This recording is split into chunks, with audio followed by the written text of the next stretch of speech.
सिर्फ एक इंसान ही आपको आगे लेकर जा सकता है, वो है आप खुद। नमस्कार साथियों, स्वागत है आप सभी का माई सक्सेस हंटे यूट्यूब चैनल पर। तो स्टूडेंट, आज हम सर्वोदय विचार परीक्षा 2022 के 40 क्वेश्चन है वो फिर से ला चुके हैं रोजाना की तरह। और ये नौवा वीडियो है जिसमें लगातार हम 40% है वो डेली करवा रहे हैं। ठीक है, तो आप इस वीडियो को पूरा जरूर देखिएगा। मोस्ट इंपॉर्टेंट क्वेश्चन है, आज थोड़ा हम डीप में है वो चलेंगे। ठीक है, तो 20 नवंबर को आपका पता है आपका एग्जाम है। ठीक है, तो आपको तैयारी है वो लगातार करते रहना है। तो आइए आज के इस सेशन को शुरू करते हैं। उससे पहले यदि आप हमारे इस यूट्यूब चैनल पर नए हो तो चैनल को सब्सक्राइब जरूर करना। आगे भी आपको सर्वोदय विचार परीक्षा से संबंधित मोस्ट इंपॉर्टेंट क्वेश्चन है वो मिलते रहेंगे। और जल्द से जल्द हम मॉडल पेपर भी शुरू है वो करेंगे, 4-5 मॉडल पेपर है वो करवाएंगे आपको। ठीक है, तो अब हम इस सेशन को है शुरू। तो पहले हम मोटिवेशनल लाइन पढ़ लेते हैं आज की। हर उस घर में मिठाई जाएगी, हर उस घर में मिठाई जाएगी जहाँ से आवाज़ आई थी कि तू नहीं कर सकता है, वहाँ तक आपको मिठाई लानी है टॉप 3 में आकर। ठीक है, और जो कहते हैं ना कि तुझसे कुछ नहीं हो पाएगा, ऐसी आवाज़ आती थी ना, तो आपको उस घर में क्या पहुँचानी है, मिठाई पहुँचानी है टॉप 3 में आकर।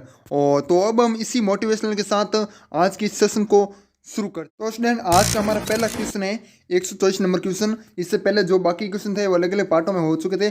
भारत छोड़ो आंदोलन के समय इंग्लैंड का प्रधानमंत्री कौन था? तो सबसे पहले बात करें, भारत छोड़ो आंदोलन कब हुआ था? 1942 में। और भारत छोड़ो आंदोलन है जो कि कांग्रेस ने प्रस्ताव है वो कब पारित किया गया? वो भी 1942 में ही पारित किया गया। और उस समय ना इंग्लैंड का प्रधानमंत्री कौन था? तो कौन था आपको याद रखना, चर्चिल। कौन था? आपको ऑप्शन में दिया होगा तो चर्चिल। ठीक है, भारत छोड़ो प्रस्ताव का उल्लेख किसने किया? तो उल्लेख है ना महात्मा गांधी जी ने किया। ठीक है, ऑप्शन में आपको महात्मा गांधी दिया तो आपको ये राइट करके आ जाना। ठीक है, दूसरा कुछ नहीं देखना। ठीक है, और ये भारत छोड़ो आंदोलन से संबंधित मैं 2-3 बातें बता दी हैं। भारत में गांधी जी का प्रथम सत्याग्रह है वो कहाँ हुआ था? तो चंपारण में हुआ था, और ये हुआ था 1917। ठीक है, प्रथम सत्याग्रह पूछिए तो आपको बताना है चंपारण। और वास्तविक सत्याग्रह पूछिए, वास्तविक सत्य महात्मा गांधी जी का वास्तविक सत्याग्रह कौन था? तो आपको क्या बताना है? खेड़ा आंदोलन। क्या बताओगे? खेड़ा आंदोलन है ना, वो हुआ था 1918 में। ठीक है, तो ये आपको बता देना है। ठीक है, और 1918 में हो गया। उसके बाद भारत में जब क्रिप्स मिशन आया उस समय भारत का वायसराय कौन था? जब भारत में ना कौन सा मिशन, क्रिप्स मिशन, उस समय भारत का एक वायसराय था, इसका नाम बताना है लॉर्ड ली नी ली। ठीक है, थगो बर्मी। क्या? ली नी ली थगो बर्मी, ये हो जाएगा आपका उस समय वायरस। गांधी के रूप में कौन जाना जाता है? तो गांधी के रूप में जनरल ओंग सन है वो जाने जाते हैं। उसके बाद जवाहरलाल नेहरू द्वारा लिखी गई प्रसिद्ध पुस्तक कौन सी है? तो प्रसिद्ध पुस्तक है discovery of India. Most important question है, इस क्वेश्चन को आप एक बार है वो एग्जाम में जरूर देके जाएगा। जवाहरलाल नेहरू द्वारा लिखी गई प्रसिद्ध पुस्तक कौन सी है? तो डिस्कवरी ऑफ इंडिया। तुम मुझे खून दो मैं तुम्हें आज़ादी दूंगा, किसने कहा था? तो किसने कहा था? सुभाष चंद्र बोस ने कहा था। और महात्मा गांधी जी को सुभाष चंद्र बोस ने एक उपाधि दी, कौन सी उपाधि दी? आप कमेंट करके बताओ एक बार। ठीक है, ये हर एक स्टूडेंट को आना चाहिए क्योंकि बहुत ही सरल क्वेश्चन है और बहुत ही हम जानते हैं वो उपाधि। ठीक है, तो आप कमेंट में बताओ एक बार। भारत के स्वतंत्रता आंदोलन के दौरान महात्मा गांधी द्वारा स्थापित साबरमती आश्रम किस नगर के बाहर स्थित है? तो अहमदाबाद है ना, वहाँ पर है ये साबरमती आश्रम। ठीक है, और भारत के स्वतंत्रता आंदोलन के दौरान महात्मा गांधी द्वारा स्थापित है कौन सा? साबरमती आश्रम है ना, और ये कहाँ पर है? अहमदाबाद में। गांधी जी ने साप्ताहिक नवजीवन यंग इंडिया कब शुरू किया था? जो साप्ताहिक पत्रिका है नवजीवन। ठीक है, तो आपको क्वेश्चन ये भी पूछा जा सकता है कि गांधी जी की नवजीवन या फिर यंग इंडिया। ठीक है, तो ये पत्रिका है वो साप्ताहिक है या फिर दैनिक है या फिर मासिक? तो आपको राइट क्या करके आना है? साप्ताहिक है वो राइट करके आना। ठीक है, और ये कब शुरू किया गया था? तो 1919 में शुरू किया गया था, है ना, ये याद रख लोगे ना। क्वेश्चन ये भी पूछा जाता है कि महात्मा गांधी जो हिंद स्वराज पुस्तक है ना, वो हिंद स्वराज पुस्तक सर्वप्रथम कहाँ पर प्रकाशित हुई, वो कब? ठीक है, तो आपको ये याद रखना। तो क्या याद रखोगे? दक्षिणी अफ्रीका में। जी हाँ स्टूडेंट, दक्षिणी अफ्रीका में जो कि सर्वप्रथम है प्रकाशित हुई कौन सी बुक? हिंद जो स्वराज है। ठीक है, और ये कब प्रकाशित हुई? तो आपको याद रखने के लिए मैं बता दूं 1910 में। जी हाँ स्टूडेंट, 1910 में ये प्रकाशित हुई थी। ठीक, थोड़ा हम डीप में है चलते हैं, एक बार क्या करते हैं, डीप में चलते हैं। और एक क्वेश्चन आपको ये भी पूछा जाता है, गांधी जी है ना, कौन? गांधी जी दक्षिणी अफ्रीका में ना कितने वर्ष रहे? तो दक्षिणी अफ्रीका में ना 21 वर्ष रहे। जी हाँ स्टूडेंट, कितने वर्ष रहे? 21 वर्ष हैं, तो ये भी आपको याद रखना है। ठीक है, और चंपारण से संबंधित है मैं आपको एक और बात बता देता हूँ कि चंपारण है ना जो हुआ ना आंदोलन, उसके दौरान महात्मा गांधी जी के साथ साथ कौन कौन थे? तो आपको याद रखने के लिए मैं बता दूँ, एक तो थे हमारे राजेंद्र प्रसाद। कौन थे? राजेंद्र प्रसाद और अनुग्रह नारायण सिंह। कौन? अनुग्रह नारायण सिंह, ठीक है। तो ये याद रख लेना, नारायण सिंह मैंने आपको बोल दिया है, ठीक है। टाइप नहीं कर पा रहा हूँ क्योंकि बहुत टाइम लगता है इसमें। उसके बाद चलते हैं नेक्स्ट क्वेश्चन की तरफ। 133 नंबर क्वेश्चन है, गांधी जी ने साप्ताहिक हरिजन जो हरिजन कब शुरू किया था? तो कौन क्या साप्ताहिक हरिजन पत्रिका है, ठीक है।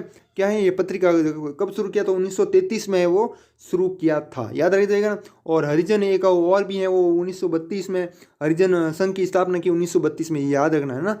वर्ष 1919 में जलियांवाला बाग हत्याकांड कहाँ पर हुआ? तो आपको यह भी पूछा जा सकता है अमृतसर में। कहाँ पर हुआ? अमृतसर में, ठीक है। तो 1919 में है वो हुआ था, ठीक है। और चंपारण कहाँ पर है? कमेंट में बताओ एक बार, चंपारण कहाँ पर? मैंने आपको काफ़ी बार है वो बता दिया है, ठीक है। दक्षिण अफ्रीका में गांधी जी द्वारा शुरू किए गए साप्ताहिक पत्रिका का क्या नाम? तो इंडियन ओपिनियन है, जो कि कहाँ पर शुरू की गई? दक्षिण अफ्रीका में शुरू की गई गांधी जी द्वारा। और ये पत्रिका है ना, साप्ताहिक पत्रिका है, मतलब सप्ताह में एक बार आती है, ठीक है। साप्ताहिक पत्रिका आपको ऑप्शन में, साप्ताहिक पत्रिका मैंने पीछे बता दिया, साप्ताहिक पत्रिका दिया होगा, दैनिक दिया होगा, मासिक दिया होगा, तो आपको साप्ताहिक है वो करेक्ट करके आ जाना। बाबा आमटे को अभी सदक का खिताब किसने दिया? तो बाबा आमटे को है ना महात्मा गांधी ने दिया। कौन सा खिताब?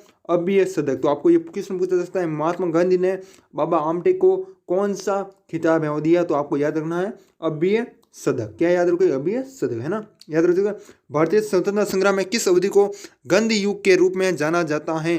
तो मैंने आपको बता दिया 1915 से लेकर 1948 तक है ना, भारतीय स्वतंत्रता संग्राम में इस अवधि को गांधी युग के रूप में जाना जाता है। काफ़ी बार बता चुका हूँ। गांधी इरविन समझौता 5 मार्च 1931 किससे संबंधित है? तो ये सविनय अवज्ञा आंदोलन से संबंधित है। और ये समझौता है वो कब हुआ था? तो आपको याद रखना 5 मार्च 1931 को है ये हुआ था, है ना। तो ये भी क्वेश्चन पूछा जा सकता है, ये भी पूछा जा सकता है। संबंधित किससे पूछे? तो आपको सविनय अवज्ञा आंदोलन बता देना, है ना।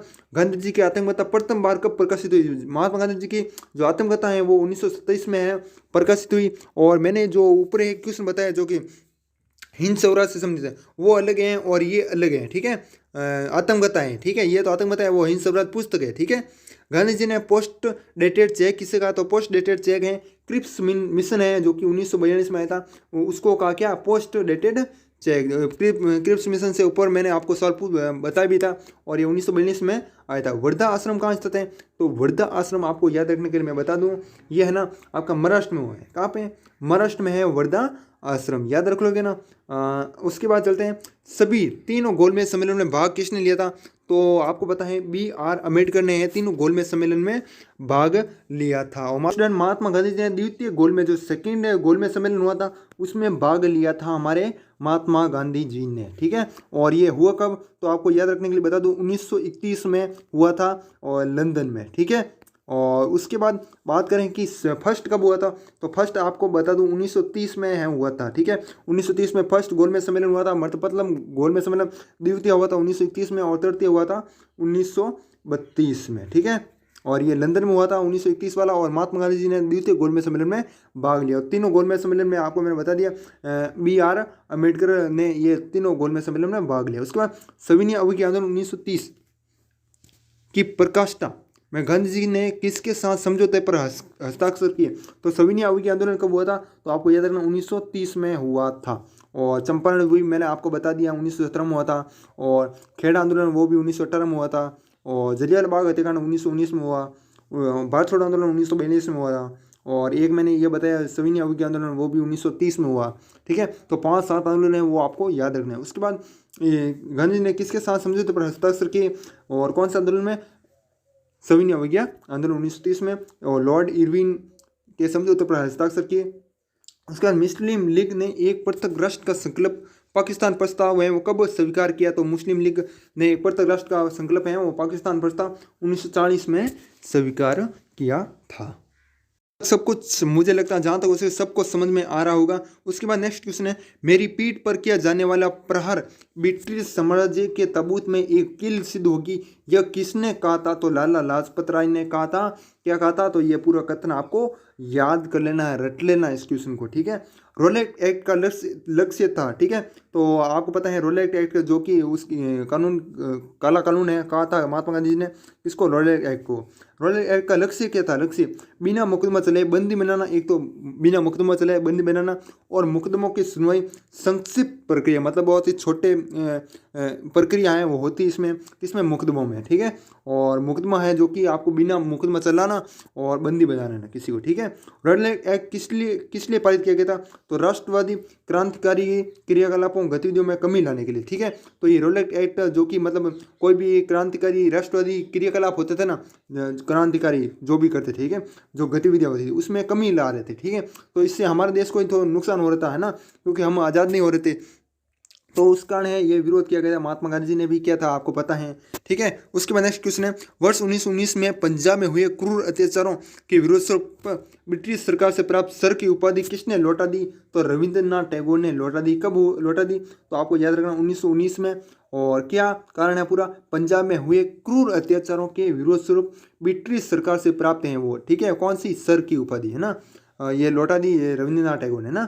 उसके बाद वर्ष 1939 में कांग्रेस को छोड़ने के पश्चात सुभाष चंद्र बोस ने किस दल की स्थापना की? तो आपको याद रखना फॉरवर्ड ब्लॉक की स्थापना है वो, कि कौन सी पार्टी छोड़ी? कांग्रेस, है ना। उसके बाद फॉरवर्ड ब्लॉक दल की स्थापना करी कब? 1939 में, है ना। ये याद रख लेंगे आप। पर नेक्स्ट क्वेश्चन है 150 नंबर क्वेश्चन है, प्रथम विश्व युद्ध के दौरान महात्मा गांधी जी को क्या कहा गया था? तो क्या कहा गया था आपको बताना है।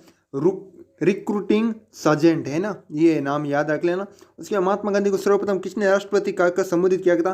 तो सुभाष चंद्र बोस ने, ठीक है। तो ये क्वेश्चन मैंने पूछा था और ये इसका आंसर भी आपको मिल गया है ना, फादर ऑफ द नेशन कहकर संबोधित किया, राष्ट्रपिता, है ना, सुभाष चंद्र बोस ने। उसके बाद महात्मा गांधी ने सत्याग्रह के हत्याग्रह का सर्वप्रथम प्रयोग कहाँ किया गया था? तो आपको ये पूछे, भारत में पूछे तो आपको क्या बताना? चंपारण, है ना, भारत में पूछे तो चंपारण, और पूरा पूछे ऐसा ही इस प्रकार के क्वेश्चन दे तो आपको बताना है दक्षिणी अफ्रीका में, ठीक है। महात्मा गांधी ने सत्याग्रह के हत्याग्रह सर्वप्रथम दक्षिण अफ्रीका में प्रयोग। महात्मा गांधी ने भारत में सत्याग्रह सबसे पहले कहाँ किया? तो ये आ गया आपका क्वेश्चन चंपारण, है ना। उसके बाद महात्मा गांधी जी के सत्याग्रह का प्रमुख अस्त्र क्या है? तो प्रमुख अस्त्र काफी बार बता चुका हूँ, अहिंसा है प्रमुख अस्त्र हो जाएगा। उसके बाद नेक्स्ट क्वेश्चन, महात्मा गांधी ने सर्वप्रथम किस आंदोलन के दौरान भूख हड़ताल को अपना अस्त्र बनाया? तो ऐसा कौन सा आंदोलन था जिसमें भूख हड़ताल महात्मा गांधी ने की? तो अहमदाबाद मजदूर आंदोलन, ठीक है, मतलब वो भूख हड़ताल हुई थी उसमें, ठीक है। तो ये याद रखना है। अहमदाबाद मजदूर आंदोलन कब हुआ था? तो मैंने आपको बता दिया 1918 में हुआ था, और खेड़ा आंदोलन वो भी 1918 में ही हुआ था, ठीक है। तो दोनों आंदोलन आपके 1918 में हुए। उसके बाद नेक्स्ट क्वेश्चन, भारत छोड़ो प्रस्ताव पारित होने के बाद गांधी जी को कैद करके कहाँ रखा गया था? ठीक है, भारत छोड़ो प्रस्ताव में वो पारित कब हुआ? पहले बात हो तो आपको याद रखना 1942 में बता चुका हूँ। और ये पारित होने के बाद गांधी जी को कैद करके कहाँ रखा गया था? तो आगा खाना पैलेस है ये, जो कि कहाँ है? पुणे में, ठीक है। तो ये भी क्वेश्चन पूछा जाता है कि आगा खाना पैलेस है वो कहाँ पर है? तो आपको याद रखना पुणे में, ठीक है, याद रख लोगे ना। उसके बाद गांधी जी ने अखिल भारतीय हरिजन संघ की स्थापना कब की? तो 1932 में है हरिजन संघ की स्थापना की, और 1933 में जो कि हरिजन पत्रिका है वो प्रकाशित की, ठीक है, जैसा मैंने ऊपर बता दिया। उसके बाद आज का हमारा जो कि और दो तीन क्वेश्चन है, असहयोग आंदोलन का प्रारंभ किसने किया? तो असहयोग आंदोलन है वो महात्मा गांधी जी ने प्रारंभ किया था, ठीक है। ये 1920-21 में ये प्रारंभ हुआ था, और उसके बाद मतलब 1920 में शुरू हुआ और 1921 में समाप्त हो गया, है ना। तो ये भी आपको याद रखना, असहयोग आंदोलन और वो सविनय अवज्ञा आंदोलन वो 1930 में, है ना। 5-7 आंदोलन ही है, ज़्यादा नहीं है, ठीक है, तो याद रख लेना। उसके बाद महात्मा गांधी कब भारतीय राष्ट्रीय कांग्रेस के अध्यक्ष बने? तो आपको याद रखना, मोस्ट इंपॉर्टेंट क्वेश्चन है आज का, ठीक है, मोस्ट इंपॉर्टेंट क्वेश्चन। इस क्वेश्चन को स्टार है वो आप लगा दीजिएगा। महात्मा गांधी कब भारतीय राष्ट्रीय कांग्रेस के अध्यक्ष बने? तो 1924 में महात्मा गांधी भारतीय राष्ट्रीय कांग्रेस के अध्यक्ष बने। किस आंदोलन के समय गांधी जी ने कहा कि मेरे जीवन का यह अंतिम संघर्ष होगा, और आंदोलनकारियों को करो या मरो का नारा दिया, ठीक है। तो ये कब दिया? तो आपको याद रखना, भारत छोड़ो आंदोलन, और ये बात कही कौन सी? मेरे जीवन का यह अंतिम संघर्ष होगा, ठीक है, मतलब अंतिम है भारत छोड़ो। और ये आंदोलनकारियों को करो या मरो का नारा भी उसी समय दिया। कौन सा आंदोलन से संबंधित है? भारत छोड़ो आंदोलन से संबंधित है, ठीक है। तो साथियों ये क्वेश्चन थे जो कि मैंने आपको बताए, और भी क्वेश्चन है वो हम कल करेंगे, ठीक है। ये क्लास भी बहुत बड़ी हो रही है, अभी 15 मिनट हैं वो हो चुके हैं, ठीक है, और थोड़े दिनों में हम क्लास भी लंबी है वो करेंगे थोड़ा दिनों में, ठीक है, और मॉडल पेपर भी जल्द से जल्द हैं वो स्टार्ट करेंगे, ठीक है। तो तो साथियों इस वीडियो को हम यहीं समाप्त करते हैं। यदि वीडियो पसंद आई तो वीडियो को लाइक और चैनल को सब्सक्राइब जरूर कीजिएगा।